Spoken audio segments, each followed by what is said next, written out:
Hey guys, so ngayon may tuturo ako sa inyo. Gusto niyo magka-premium na bahay. Mag-broken lang kayo. Gusto niyo premium na bahay.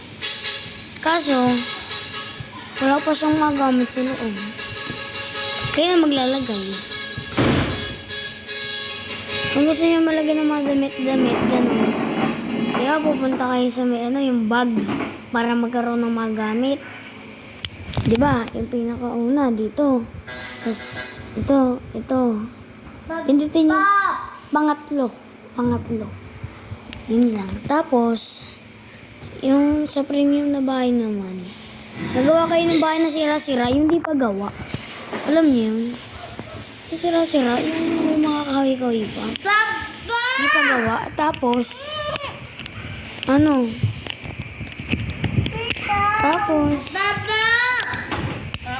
hintayin yung oras. Diba, pupunta ka din sa may gilid. Sa loob lang din ng bahay. Hanapin nyo lang yun. Tapos may oras yun. Tapos, pwede nyo papalitan. Pwede mo palitan ng bahay na yun. Yung pinakahuli. Diba yung pinakahuli, bahay na hindi premium.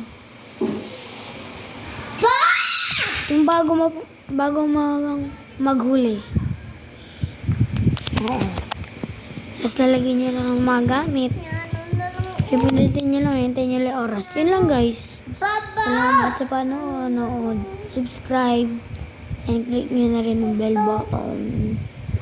And like nyo na itong video na to.